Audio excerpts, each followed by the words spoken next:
JD Vance. Mm-hmm. Oh. JD Vance. Mm-hmm.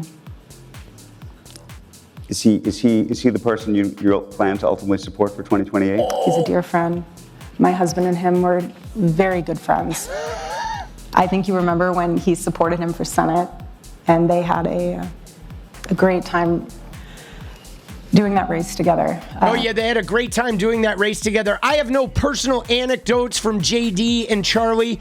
Have you noticed how like they don't have, she has no like personal stories or anecdotes? Because it's like her relationship with Charlie was a business honeypot arrangement, right? She was Charlie's honeypot and his conduit to Trump and evangelical billionaires. And in exchange, he funneled a bunch of money into Turning Point Action that she was like handling and getting all that money. Dude, they were not close at all. Her and Charlie were not even friends, boss. And every time you saw Charlie like talking to his kids, it looked like he was talking to a fucking cartoon character, or he was talking to the camera that was filming it. He seemed so awkward. He had that Benny Johnson thing where it was like he didn't even know how to communicate with his kids. He's talking to an 8-year-old daughter, and instead of him talking about My Little Pony or like something on her level, he's preaching to her about like Benjamin Franklin or the Supreme Court. It's like, dude, you've never spent any time with your daughter. You don't even know how to relate to your daughter on her level. You're talking to your daughter like she's a kid in a college auditorium. Like, just an idiot. I mean, dude, so awkward. And he supported JD for that. I do have to say, yes, I mean, we adore JD, and my husband was very vocal about endorsing him. But I do have to preface this from the standpoint of, we have a tendency as humans to look past. We have very short attention spans and very short memories. JD! I would ask that we enjoy the fact that, and maybe you don't, but I will enjoy the fact that my husband worked so hard for this past election. And I think it would behoove us to appreciate that hard work and enjoy the fact that we do have a president in office that is a racist and doesn't believe in consent, and that bombs innocent shipwreck victims, and that allows a mass Gestapo to just cause wreckage in cities that he doesn't like, in cities that he feels threatened by, a guy that leverages the power of the government to take power over states and people he doesn't like. Right? I mean, I could go on for like an hour, bro, and she's up there like, yeah, dude, she says nothing, dude. Dude, she says less in her answers than Trump does. Like, oh my God, bro. It's like Samantha 𝗙𝗎🗫 after having a partial lobotomy, boss. We voted for. We just heard a lot of things from Gavin Newsom that were quite critical of this president. Are there things that you don't like about what the president does? Oh! I'm curious if there's things, I don't know if you feel like you could openly say, yeah, you know what? Yeah, here we go. I think this is no good or this is no good. No, I mean, you want to do a perfect example. One is when you just said he can't forgive or whatever, you know, but the president and I are dear friends. I have such a deep respect for him, and it's not even from... See, that right there, okay? If you are a woman, how can you have deep respect for a guy who was a Nepo baby, who opted out of military service, lied about bone spurs, cheated on his wife, cheated on his mistresses, cheated with a porn star and paid her off so he could be president while his wife was pregnant, never spent time with the kids, was never a family man, was best friends of Jeffrey Epstein, fucked around on the people he fucked around on the people he fucked around, and is just said the nastiest things, made fun of the disabled, used the R slur, convicted of, you know, like criminally adjudicated as a rapist, 26 credible rape accusations, said he grabs him by the pussy, doesn't even ask. He basically said he commits SA. Okay? He's like, just berates transgender people, individuals, women. He says nasty shit to reporters. If you are a woman and you say you have incredible respect for Donald Trump, there's something fucking wrong with you. You are broken fundamentally. If you look at him and have respect for his behavior, you're a terrible human being, or you are severely traumatized and harmed and need some therapy yourself, because there is nothing about him.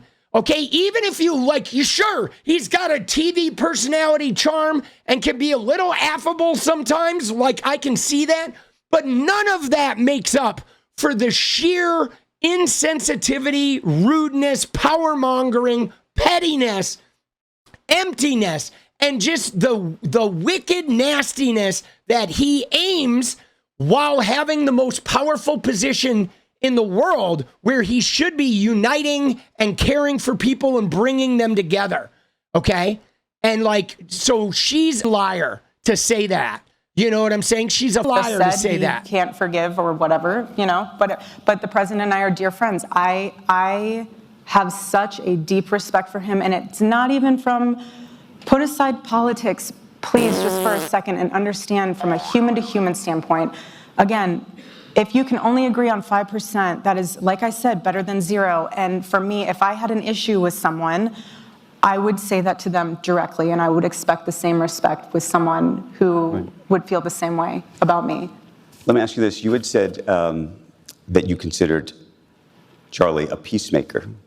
Yes. Jesus. Who has he brought peace together with?